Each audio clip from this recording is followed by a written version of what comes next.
নমস্কার বন্ধুরা, রান্নার জগতে আপনাদেরকে স্বাগত। আজকে আমি নিয়ে এসেছি ঝিঙের কৌড়া রেসিপি। এটা বানানো খুবই ইজি, তো চলুন বানিয়ে নেওয়া যাক।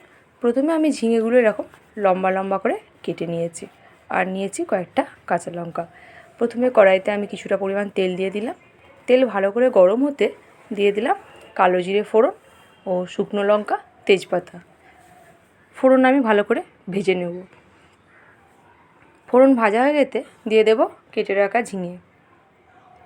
আর ঝিঙেগুলো আমি এমনি ভালো করে ভেজে নেব। কাঁচা লঙ্কাও দিয়ে দিলাম, এমনি ভালো করে ভেজে নিচ্ছি, কারণ এখানে সঙ্গে সঙ্গে লবণ আমি দেবো না। লবণ দিলেই ঝিঙে থেকে জল ছাড়তে শুরু করবে, তখন আর ঝিঙে ভালো করে ভাজতে পারবো না। তাই প্রথম আমি তেলের মধ্যেই ঝিঙেটা 2 মিনিট ধরে ঝিঙেগুলো আমি ভেজে নিচ্ছি। এইভাবে 2 মিনিট ভাজা হয়ে যেতে যখন ঝিঙেতে হালকা রং ধরে আসবে, তখন আমি দিয়ে দেবো পরিমাণ মতো লবণ, একটু কাশ্মীরি লঙ্কার গুঁড়ো আর একটু হলুদ গুঁড়ো দিয়ে এটা আমি 5 মিনিট ঢাকা দিয়ে রেখে দেবো। 5 মিনিট পর দেখবো আমার ঝিঙে থেকে জল ছেড়েছিল এবং সেই জলেতেই ঝিঙে আমার সুসিদ্ধও হয়ে গেছে।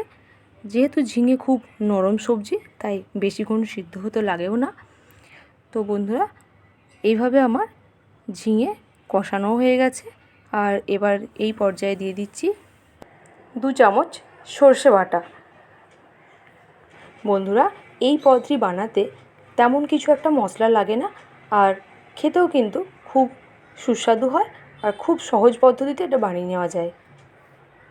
ভালো করে ফুটে গেলে তো এটা এবার আমি নামিয়ে নেব।